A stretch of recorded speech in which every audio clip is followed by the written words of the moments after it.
Hello, everyone. News Channel 3 with your Facebook and YouTube live update. I got about 9:11 on the clock. Hope everybody is having a great evening. A little bit more comfortable across the area right now, to be sure. And so it looks like that's going to be one of the stories that we have going forward here. Let me get myself set up here on my laptop and we'll be ready to go. Let me make sure I got this here. Okay, there we go. So you see that we have a big warm-up that's on the way. Obviously, a lot more to talk about. Our weather, which has been relatively quiet for the last couple of days, is now starting to get to be a little bit more active. And I think that's probably, you could say that's an understatement, right? So a big warm-up is ahead. And not only, by the way, warmer temperatures, you know, on my Twitter page, Instagram, Threads, and Facebook page, WWMT's Keith Thompson, I just posted that our dew points are also going to be rocketing. I mean, those dew points are just going to be soaring. And that is really a statement of the moisture that's going to be building. The air, even outside right now, is rather dry and relatively dry, I should say. And that's going to be changing tomorrow big time. So, for example, at the 8 o'clock hour, the dew point in Kalamazoo, for example, is 34 degrees. By mid to late tomorrow afternoon, that dew point is going to be in the 60s, low to mid 60s. So it's going to be rising about 30 degrees from where we are right now and about 35 degrees from where we were just this morning. And so that's going to be a huge change here. Let me get this going here. Sorry about that, folks, but just have to get this going. There we go. And that's going to help to set the table for thunderstorms that are going to be developing. Jerry, good evening to you. Mikey, happy Thursday to you. Thanks so much. Kathy, good evening to you as well. So a big warm-up, also a big change in our dew points, which will, of course, mean more moisture is on the way. And so that's going to help to set the table for those big storms. So our storm threat is on the way up. Happy Easter weekend to you too. Caitlin, thanks very much for that. Christine, hello.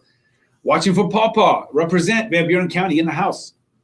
So our storm threat will be rising too. We're going to have really two waves of storms, you know, maybe a third one, but primarily two waves of storms. One, as I'll show you on our hour by hour coming up, is going to be overnight tonight. That's going to be mainly north of I-96. So we're talking about, let's say maybe a line from Big Rapids to Newaygo. I'm sorry, from Muskegon to Newaygo to Big Rapids north. It's going to be north of Grand Rapids. And that's not expected to be severe. But it could contain some heavy rain and maybe some hail, as those thunderstorms are expected to be what's called elevated thunderstorms, meaning that really all the dynamics that are going on there to create the storms are going on above the surface, elevated. And what that means is typically in a situation like that, typically you don't get severe winds that make it down to the surface. But what you can get is hail. You can get a lot of rain and, of course, some vivid lightning. And so those things are on the table.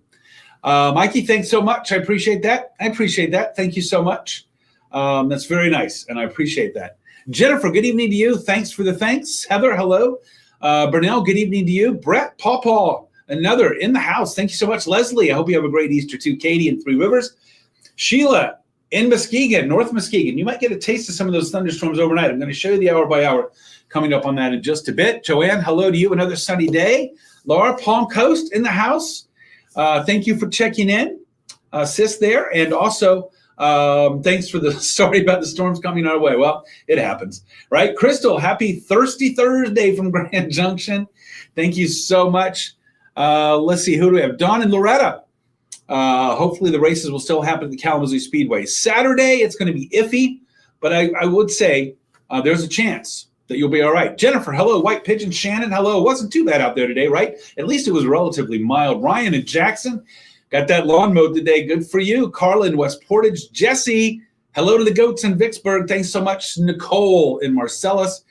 And Greg, appreciate it, from Harper Creek. Becca, let's get right to it. I'll show you what it's going to be like in Kalamazoo. Thanks, Mikey. Lisa, Sparta, you might have some thunderstorms overnight there in Newaygo County. Jennifer and Hastings, hello to you, Corey and Sherry and Hastings as well. Linda, hoping the storms stay away from Bronson. I don't know if we're going to get that lucky. All right, let's talk about the two waves of storms. The first one is going to be working its way in overnight, And that, I think, will again be primarily north of I-96, not expected to be severe. The second wave, which is going to be late tomorrow night, so at least 24 hours out, I would say, that does have the potential for being severe, but we're going to get to it. I'm going to break it down. First, we start off with the bus stop forecast, and let me move myself back just a little bit so you can get that graphic better in view. Mostly cloudy skies tomorrow, 55 degrees, so just a light jacket, and it's going to be really warm tomorrow, really warm. Cloudy and much warmer with a high of 77. You might be thinking, where's the rain? Where are the thunderstorms? As I'll show you in the hour by hour, I think most of Friday is going to be dry. It'll be cloudy, it'll be breezy, it'll be warm, and it will certainly be more humid than what we've had in a long time. I mean, dew points up around 63, 64.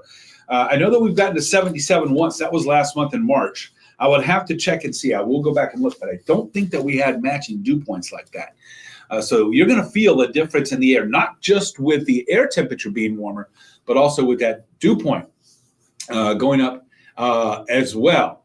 Todd, hello to you. Billy, Nicole, and Carol in Jonesville. Races on Friday, Sherry. Probably okay, believe it or not. Late Friday night is when I think things could be moving in. Kenny, hello to you. And Joni. Going to get storms in Battle Creek? I think so. So let's get right to it. It's what's on everybody's mind. First, we'll set the table with what the latest information is from the Storm Prediction Center. Remember, yellow here on our graphic, that's risk level 2 out of 5. 2 out of 5. It goes marginal, which is small risk, to slight risk, which is a little greater, enhanced, which is greater, that's 3, moderate, which is 4, and high, which is 5. We're at level 2. We're at level 2. So there could be some severe storms. Now let's break it down. We're starting the hour by hour at 11 o'clock tonight. Nothing going on. It's cloudy, but notice our temperatures aren't going to be as cold as they have been lately. You know, our morning lows lately have been rather chilly. In fact, yesterday morning 32 and Tuesday morning 36. Tomorrow morning we're going to be in the mid 50s, so we're certainly warming things up. Now you see those thunderstorms that I have? I stopped the clock at 4 o'clock in the morning.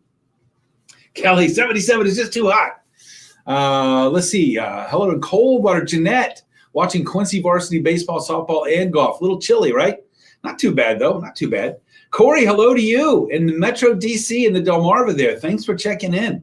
And you got some warm air coming. OC in the house. Chris, thank you so much for being here. Hope to see a few thunderstorms with no severe weather. Me too. But as you see north of Muskegon by 4 o'clock in the morning, Dawn, hello to you. Thanks, Renee. I am doing well. Hope you are too. But you can see there we have those thunderstorms. It's mainly looks like just north of Muskegon County there around Oceana County, and then stretching north of Fremont and Big Rapids. But I'm going to roll this forward. You'll see all this kicks out by about 8 o'clock in the morning. So again, that first threat, and again, that could have some pockets of heavy rain, some vivid lightning, and maybe even a little bit of hail. But because these are expected to be elevated thunderstorms, they're well above the surface. Typically, they don't transfer those winds down to the surface, and so that's not expected. Those will be out by the time the sun comes up on Friday. Maybe a shower or two dotting the map Friday morning, and we stop the clock at noon. Again, notice it's a little more active, I think, in the northern lower for tomorrow morning. Watch our temperatures go from the upper 60s. And by the way, our model here is showing that there might even be a little hint or two of sunshine during the day tomorrow. I think we'll be predominantly cloudy, but not going to rule out seeing a little bit of sunshine here and there. Ionia County, Kendra, thanks for checking in. Appreciate that. Keith and Melissa, yeah, you'll be able to open up those windows tomorrow. Yankee Springs, hello to you. The fire department there. Day to be vigilant for sure. You are right about that. And thanks for your service there, by the way. And Gwen, good evening to you. All right, now let's go from tomorrow at 6 p.m. Did you notice how the bulk of tomorrow, especially if you're I-96 southward, the bulk of the day tomorrow is going to be dry. But things will start to get active late Friday night, stopping the clock here at 11 o'clock. The reason is we have a cold front that's going to be pushing through. That cold front, by the way, is going to be dropping temperatures by about 20 degrees. I'm talking about from high to high. So tomorrow's high is expected to be around 77-ish. Saturday's high, 57-ish. So that's about a 20-degree difference there. And as that cooler air, I mean, come on, this is a typical, right? Spring thunderstorm setup where you have the clash of the air masses, cooler air and the warmer air. The warmer air is going to be in place tomorrow, 11 o'clock, most of West Michigan, mid to upper 60s. That cold front approaches at 11 o'clock. We're looking at some storms maybe around Spring Lake and Grand Haven, between Holland and Muskegon, to about Fremont and Big Rapids. And then the line expected to intensify as it crosses. We have that line going from around Dowagiac to Kalamazoo, Marshall, Battle Creek, Charlotte, Lansing, over to the east side of the state to the Thumb by about 2 o'clock in the morning. So our window of opportunity there, and I'm going to roll this forward to 7 a.m., and you'll see that everything scoots out. So our window of opportunity for that second round of storms, which is the one that has the greater potential for giving us severe weather, is going to be from about 9, 10 o'clock, Muskegon, Oceana counties, working its way south and east, totally out of West Michigan, exiting, let's say, a line along I-69 east, going that way by about 3 o'clock in the morning or 4 o'clock in the morning. So that window of opportunity isn't too wide. So it's not going to last long, but it could be intense. Let me take a look at our potential storm impacts here. Now, again, remember, the ones early Friday morning are primarily going to be north of I-96, and they will be mainly just some heavy rain, maybe some hail, some lightning, a lot of lightning. Not expected to be severe. The second ones that come through, late Friday night, late tomorrow night, in the wee hours of Saturday morning, that window of opportunity I told you about from about 10 p.m. to about 3 a.m. Could be some strong wind there, maybe some flooding rain, especially if we get some pockets of heavier rain in the morning, although it doesn't look like that's going to be widespread, but still going to put that on the table.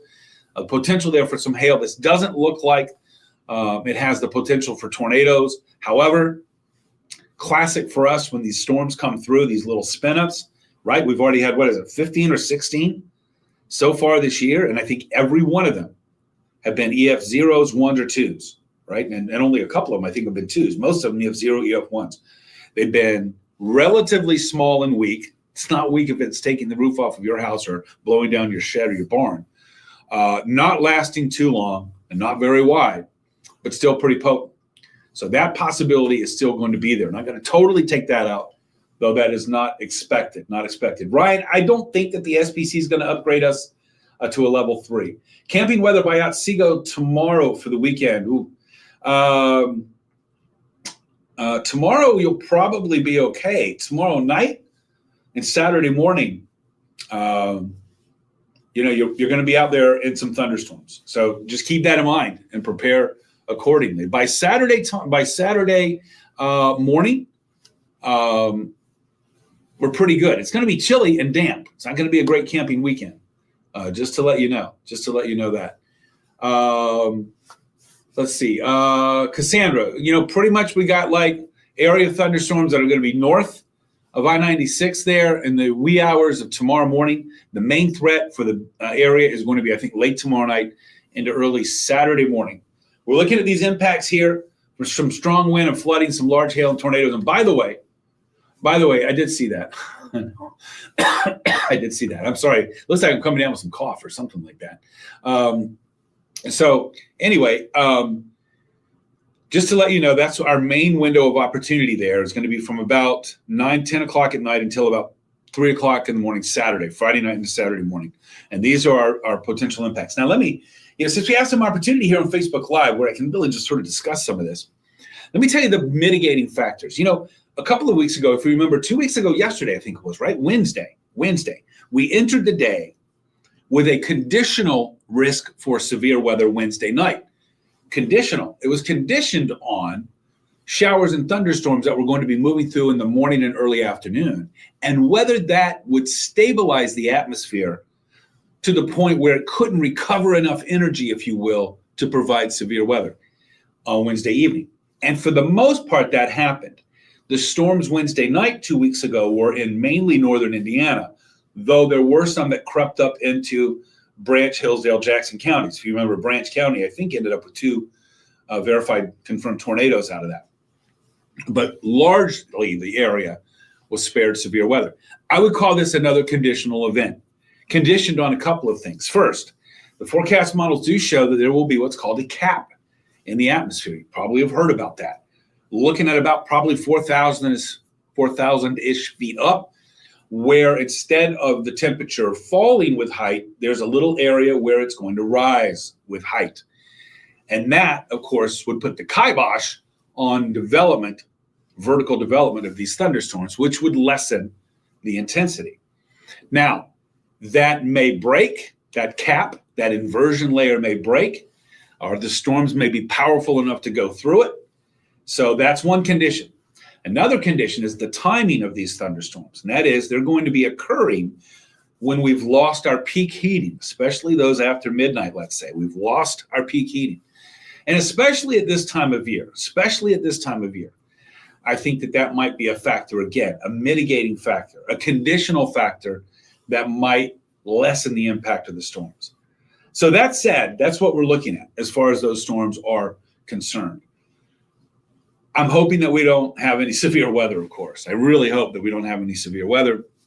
And I will say, I think that the chances are looking better for us than they have in the last few events. So that's good. Now, live Doppler radar is showing a few sprinkles moving through. Remember, our air is still pretty dry with that dew point in the mid-30s. Our air is still pretty dry, but we do have a warm front here that's going to be pushing those showers out. And coming in behind it, not only will the air be warmer, but the air is going to be wetter as those dew points are going to be on the rise. You will feel that during the day tomorrow. Here's a wider view.